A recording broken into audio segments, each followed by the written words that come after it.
Hello, and welcome back to our latest episode of West Coast XC. This is our YouTube episode and also it's made into a podcast on Apple Podcast and Spotify. If you're listening, please follow. And if you're watching on YouTube, please subscribe. That would be helpful for our cause. In this week's episode, we'll preview the University of Washington Invitational that's happening this Friday and Saturday, January 31st and February 1st. At the Dempsey Indoor at the University of Washington. If you've ever been to the University of Washington at the Dempsey Indoor facility, you will hear this encyclopedic voice of Paul Merca as he announces the races on the track and the field events happening in the infield and is quite knowledgeable of the sport. And he comes on in a few minutes to talk about all the different track meets and cross-country meets he announces, and also he gives a little history of how he got into track, and also he previews the meet for this weekend. So let's head over and listen to Paul. Well, we're happy to have our special guest, Paul Merca, here today, who is going to talk a little bit about the upcoming University of Washington Invitational. Thanks, Paul, for coming. Thanks for having me, Ken. It's it's always a pleasure to go on podcasts, and it's been a very hectic last 4 weeks, but doing two meets in Spokane and 2 meets here at the University of Washington. So. Yeah, and I want to ask you about that. I want to ask you, so I know Paul because I go to the Dempsey Indoor facility at the University of Washington. He is the master of ceremonies. You're talking the whole time. I don't know how you do it. You've got all this great research on all these athletes. And I want to ask you, you just mentioned a little bit about being at Spokane. What are your roles throughout the calendar year? It's I will generally announce about 20 meets during a year. It's whether it's cross country, indoor, or outdoor track. Among people I've announced for are the podium. Obviously, the University of Washington. During the spring, I do announce several meets for the University of Arizona, and I'll do some meets for Central Washington and for Western Washington, and every once in a while I'll do some meets up in Edmonton or in Victoria. Wow. So. And then, and sometimes there's like big cross country meets over in the Tacoma area. Yep. And if there's like a Division II or even Pac-12, about the old Pac-12s, or I don't know what you want to call it, but I just feel like when I've gone there, I've heard you also announce cross country meets. Yes, I've announced the Pac-12. I announced the last couple of NCAA West regionals. The most recent one over in Colfax for Washington State. I've done. Besides the Pac-12s, both in Tacoma at Chambers Place, and also in Tucson. I've done the West Coast Conference when Spokane's hosted it. So I bounced around. Yeah. And I just also did I did the GNAC championships in Bellingham last fall. That was a kind of a fun deal because it was like in the middle, fun story was that like in the middle of the race, I see a bunch of guys uh, running the opposite way of where the race was going, and I take a look and I see Josh Kerr of all Oh, people, wow. and plus a couple of the Brooks Beasts, and it turned out that during the same weekend as the GNAC championships, the Brooks Beasts were having their fall mini camp up Oh, in Bellingham. The Beasts happened to rent an Airbnb that was next to the golf course, and so without skipping a beat, I go and I go up and say into the mic for the for the fans that were watching the GNAC meet, hey, uh, if you look to your right about the 50 yards going the other way, that's Josh Kerr, the Olympic silver medalist in the 1500, plus a couple members of the Brooks Beasts doing a workout. So we'd like to welcome them to the course. so there's all kinds of action up there in the Northwest, and you, of course, know all that stuff. You've got a good encyclopedia for all this. How did you get involved with track and field? Does it start when you were in junior high, high school? Yeah, well, I, I'm old enough to remember that uh, in 19, you know, Jim Ryan uh, ran 3:51.1. That's how old I am. Yeah. Uh, but I, my inspiration, I got into the sport back in right after the 72 Olympics. I saw Dave Waddle and Pre on and Kip Kano on a small black and white TV screen at home here in Seattle, and I'm thinking, I'm a little too small for football, uh, and not coordinated enough for basketball. So, I might give this running thing a shot. And so, at Sharpless Junior High School, there we had a great PE teacher by the name of Shig Tatsumi, who kind of got me into running. I part of the PE curriculum was I'm sure you probably remember the Marine Corps or Yeah. the military uh, tests. I believe the Mhm. 600 shuttle run, pull-ups, uh, push-ups, that type of thing, and I did pretty good at that, and especially in the running part. So I figured that might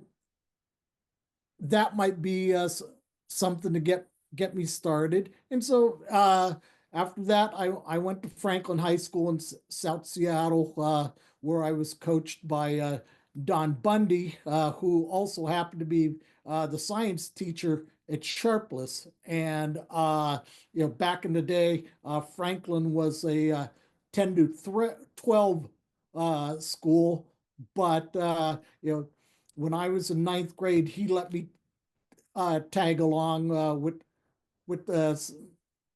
some of the practices. So I kind of got a jump in figuring out uh, what it was like training for high school. My sophomore year at Franklin, so after, and this was in 1974. I After a cross country season, just just for kicks and giggles, uh, and not knowing a freaking thing about what was going on, other than the fact that I had heard that the Seattle Marathon was being was starting and finishing about a mile from my house at the at Seward Park, just on a whim. Uh, I decided to run, Wow. enter the Seattle Marathon. You're a sophomore? Yep, yep, and ended up running 3:25 with Pretty good. yeah, I mean just absolutely no training for it. You figured you know if you can do it off the uh high school mileage, then shouldn't be.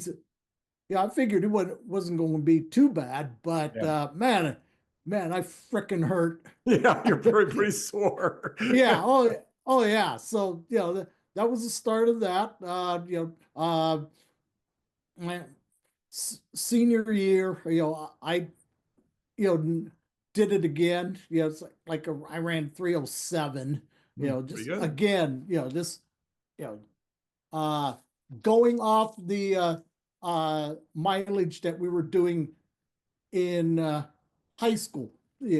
Back in the 70s, the general philosophy was uh, and I know that my coach Don Bundy borrowed a lot of stuff from Joe Newton, the longtime coach Right. at York High School in Illinois. The philosophy back in the 70s was like high mileage. Right. I I would probably say averaged 40 to 60 miles a week. Wow. So you know, So you had some base training to do a marathon, but not really training yeah, for a marathon. Yeah. no, but then again, it's like I one of our staple workouts was like a you know 6 to 9 mile runs, and we'd hammer them. I mean, it was like sub 6 minute a Hmm. mile. So, it's like I I know, you know, that's something right now that a lot of your better high schoolers were kids are doing now. But back then, that I mean that it was some of our 6 to 9 or 10 mile runs were almost felt like race pace. I'm from that same era, and my coach had us run two marathons a year. We do it after cross country, we do it after Yep. track, but we weren't doing marathon training. So when we hit the 20-mile mark, Oh yeah. we were in strange territory. We never did 20-mile runs or like that, but we did also what you're talking about. We would do a morning 5-mile run and we'd race each other. And then we'd have a workout that afternoon. And we ran pretty hard. We ran pretty hard too, Yep. ran a lot of mileage. And now you're wearing a Husky, a classic Husky jacket. Did you go to the University of Washington? Yes, I did. So I graduated from high school in '77, and then I walked on to the cross Wow. country team. Like the first year, I straight out got cut. Hmm. Dixon Farmer was the distance coach there, and then you know, but he for some reason he and Ken Shannon liked having me around, so they asked if I would be willing to be the student manager, and so I did. So the following year I did make the cross country team, but you know couldn't crack the track team, so I ended up running a lot of meets, indoor and occasionally outdoor meets, uh, unattached. Uh-huh. And I was during the track season, I was basically the team manager. So, you know, what, you know, one of my highlights from that experience was that uh, I'm probably I was probably one of about 200 people that saw Henry Rono break the world record in the steeplechase at Husky Stadium. Wow. Funny thing is, it's like uh, I had to go get something from Heck Ed to bring down to the track, and uh, you know, here I am walking down, the tunnel uh, that goes from Heck Ed to Husky Stadium. It's the same tunnel that the football team Okay. uh, runs down before they enter Husky Stadium, and I see Henry just doing some drills with a hurdle before his uh, race, and I go, hey, what's up, and Henry, just trying to be nice, and then just go on my merry way, and I know that a couple weeks earlier he had broken the world record in the 5,000 in Berkeley, and then uh, and I think it's been documented in a couple of books that Washington State had run a meet against Oregon in Eugene, and uh, John Chaplin basically was was trolling e- either the either the fans in at Hayward Field or you know uh, Coach Dellinger. He shows up in a safari suit, and then he uh, I believe the story goes he was Henry was on world record pace, and then Chaplin is yelling at him, slow down, slow down, slow down, Hmm. because the story was that he did not want Henry to break the world record in Eugene, Wow. and depending on who you asked, there was supposedly the hurdle, the steeple barrier where the water jump was located was about an inch or two high. Oh, okay. So Doesn't make it legal then, huh? yeah. But it So makes it that harder. That's a little bit higher. oh yeah, absolutely. And so that was sort of how the world record in in Seattle came about, was because Chaplin allegedly didn't want Hmm. Rono to break the world record in Eugene, and as it turns out, that Rono ended up breaking not only the 5,000 and the steeplechase record, but after the NCAA's, he broke the world record at 3,000 and 10,000. So Wow. within a span of 80 days, I believe, broke four world records. And I Wow. don't think that's going to get Probably won't happen done again.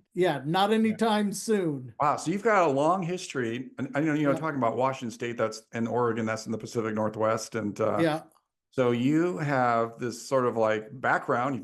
You've seen things physically. You were there for a lot of these great runners. University of Washington has all these young men now breaking 4 minutes last time. You saw the ones, probably the first guys that ever broke 4 minutes in the 70s. So you come in with this wealth of knowledge.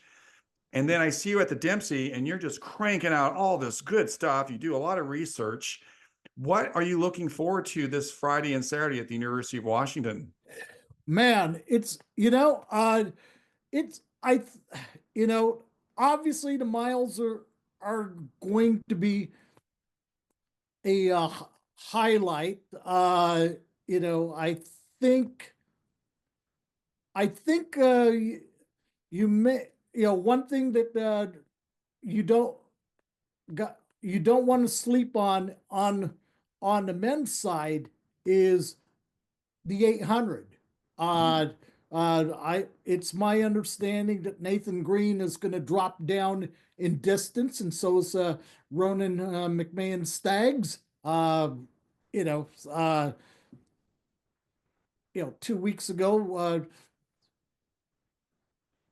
Kyle Reinheimer, runs 146 and change, you know, and breaks the Washington school record. Which And Nathan Green had, right? yeah, yeah, He wants his, does he want his record back? That's what it appears that Oh, fun. that's going to happen. He's got the outdoor record, and Green has both, you know, has the outdoor 800. He's got the mile, the 1500 that he set that at the trials last year, and the indoor 3000, which he set in Boston back in December. So Wow. yeah. So I don't think you want to sleep on the 800s. I'm just looking, trying to comb through the entries. I would all, there's a part of me that's a part of me is a big field event fan. Right. So the Mall twins in the women's pole vault. Amanda and Hannah both went 465, 15.3 over the pole vault summit. And unfortunately for NCAA qualifying purposes, it doesn't count because obviously the pole vault summit, there's only one event, and that's the pole vault. And Oh, so really? for NCAA qualifying, it doesn't count. So this uh Hmm. they'll be you know they'll make their home debut this weekend, and they've got a great battle going with Tatum Moku of Washington State, who's really come out of nowhere uh, and set a new school record in the pole vault for the Cougars. And they also have Eva Lauder, who was an NCAA qualifier as a freshman Wow. last year. So yeah. That'll be competitive. And people really get into it too, like the fans. They stand right by the pole vault and they really cheer, and it's pretty Oh fun. yeah. And then it's on on the on the men's side, Washington will have a couple of guys. The Dogs just picked up a transfer from Penn, who was a NCAA scorer in the pole vault. So and he also vaulted at Reno. So it's Scott Tony is Uh-huh.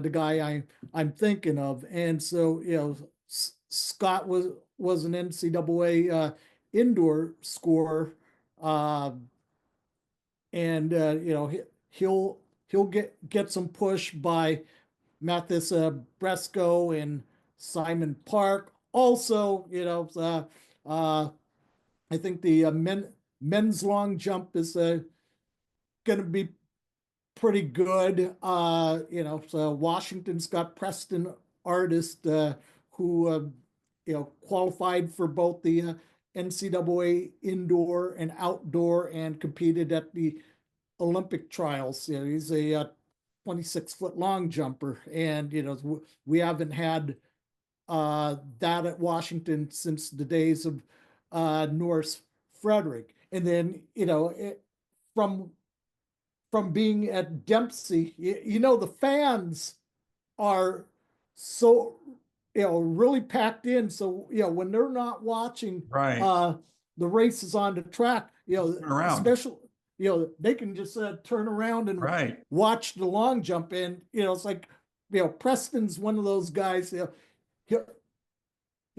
he'll get the crowd going. Yeah. And, when he starts The clap, clapping. Yeah. Yeah. clapping, and, it's like, I know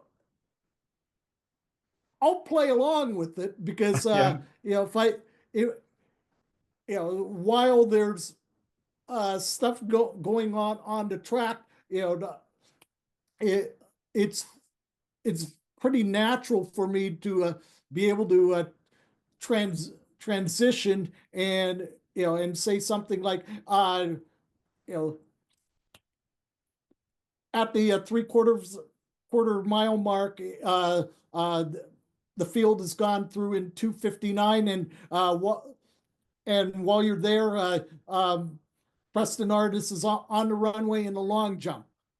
Yeah. And So I have to tell you, I was at Spokane a couple weeks ago for a high school meet, and I was aware that there were like two throwers, yeah, girls throwers that were like national caliber. So I went over there to take their pictures, and there's races going on the track, and you were yes, announcing, and you were able to break away from that and say, "Hey, we just got the one girl from Tigard High School or yeah, I know Tigard area. Marissa Johnson. Yeah, she had like hit, maybe the third best throw of the year, or maybe even better than that. But I was just impressed how you're able to go, how you're able to toggle. Like, I'm at this event, I'm only really watching the throw event right now, and this is kind of a big deal. And you were able to find that way up there on the perch there at Spokane, and you're up a little bit elevated at the Dempsey too, so you're able to see things pretty well over there.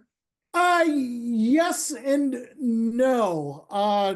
It's, the Dempsey is sort of, it's, where I am is, it's I'm like directly on the finish line. Right. Uh, the only bad spots I have on the, you know, especially watching a lap race, Mhm. is when I have to look across the way, uh, you know, right by the start. It's that stretch from the approximately the 800, which is where the uh, scoreboard is on the opposite side, all the way uh, until they get past the pole vault pit, which is on the Okay. northeast corner. Okay. And you can't, uh, with all the fans lining that side of the track, uh, it's really hard to see. Now in the 200s, for example, you know, I can't I can't see the start, and I've gotten burned a couple times Oh, because like I'll announce that somebody is in lanes 2 or 3 in the 200, and the gun goes off. Hey, wait a minute, there's nobody in lanes 2 or 3, oh, because you can't. your depth perception's a little bit tricked up Yep, there. yep, you can't see. And now we've been trying to go around it. I know that the up until a couple of years ago, the university used to rent a big video board. Oh, yeah, That that'd be nice actually, Yeah, because that was posted on the Southwest I corner remember that. Yeah, yeah. of the Dempsey, and it's uh, you know it was great, and you can steal glances. Now, the last couple of years, I've been fortunate enough to have the you know get the runner space feed, and Oh but yeah, I think I saw when I was at the meet a week and a half ago. It looked like you were looking at a tablet or right, just to kind of get a good look at things on the other side of the track. yeah, yeah. Now, it was working for a while. The only, you know, Uh-oh. and I think too many people have figured out, somehow more people than necessary have the A Wi-Fi ha- account have a Wi-Fi account ah, that, and so messes up the feed for you. yep. And so I was kind of there was a couple of races. I was basically dead in the water, Oh and gosh. that was even with uh, having the best spotter in all of track and field, bar none, Kevin Sailors. You probably saw him Yep. both days. He's the guy with the Hawaiian shirt. He uh, Kevin has spotted for God knows how many Olympics up either in the press box for the in stadium announcer or with NBC. So Wow. and An he lives expert. in Seattle, and so Kevin is the best spotter That's great. in all of track and field, bar none. I won't have him this weekend because he'll be at the New Balance Ah, meet, and so I'm going. you're going to be I got to okay. fly. You'll do it. Yeah, I'll Well, be for those flying people solo. people that are not familiar with the Dempsey, it's a football practice facility, and so a lot of indoor stadiums have stands around the track. The Dempsey's track is against the wall, and so the fans have to be inside, which does kind of impede your ability to see the other side of the track. Yep. But at the same time, you mentioned earlier, it is fun though because the fans can turn around and cheer on the long jump that's behind them, or the high jump at the other end of the track, and there's people around the pole vault, and there's people Yep. watching the race on the turn and turn around, see the throws and the weights and such. So it's a fun, festive place. And you mentioned Runner Space. It's going to be on Runner Space Plus Friday and Saturday. If you want to Yeah. watch it, if you have the account, you'll be able to see it. They have a Runner Space announcers, but if you listen carefully in the background, you'll hear Paul doing his magic. And I really appreciate you coming on here. I know you're super busy. You're researching like crazy. This week you're in Seattle. Do you get an off week next week? Yeah. Yeah. I'm off next week, and then we go back to the Dempsey for the Husky Classic, and then I will be doing the MPSF championships at the podium, and then believe it, as soon as the MPSF is over, I believe they kick everybody out of the podium for a couple hours, and then go right back for the West Coast Classic presented by STCU. Jeez, they're busy. They're busy over there. You're Yeah. busy too, and I appreciate it. And if you're a massive fan of track, you'll see Paul all the time at different meets, taking pictures. Also, you also have an Instagram account that you post pictures Yes. that you have, and I saw you at the World Championships in Hungary. I'm like, there's Paul, and Yep. then I saw it was the Netflix documentary on the sprinters, and I saw you in the press conference. So you're like the Zelig of track and field. Yep. Everywhere. And I'll let you get back to your research for this weekend. And I really appreciate you coming You on. know, And oh yeah, yeah, yeah. And it's like I run a website that basically concentrates on the pro and college action here in the state of Washington. It's paulmerca.blogspot.com.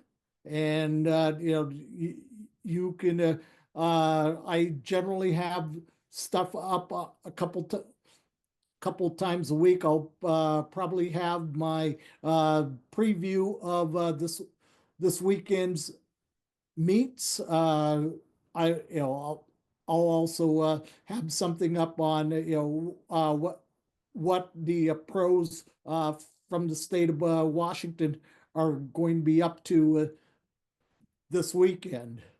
All So right. yeah. Well, thank you. I'll put that on the screen when I edit this. Your website, and also you have an Instagram account too. And good luck. I'll be there this weekend. I'll say hi to you, and good luck this weekend, Paul. And I sure appreciate you coming on. Thank you so much. Absolutely, no problem. Right. Take care, Ken. Nice sunset there in Seattle behind you. I love it. Yep. All right. Bye-bye. All right. I want to give a special thanks for Paul Merca for taking the time and talking to us about, a little bit of history about the state of Washington track and the Pacific Northwest track, and also previewing this weekend's meet at the University of Washington, the UW Invitational. It's Friday and Saturday. You can see it on Runner Space Plus if you have a subscription. And you can also see some of my photos. I will not be there on Friday. I'm not able to make it, but I'll be there Saturday, and I'll have the 800 and the mile photos up for people to download if they're running the races. I do have my friend Russell going to be there Friday for the 3000. Russell Moore has been taking photos for us this fall and during cross country. He took some beautiful photos of NXN. They're very popular. And he will be there to take photos of the 3000. So we'll have photos of the 3000 on Friday, and then the mile and the 800 on Saturday. Thanks a lot for listening. Please follow and subscribe. West Coast is the best coast.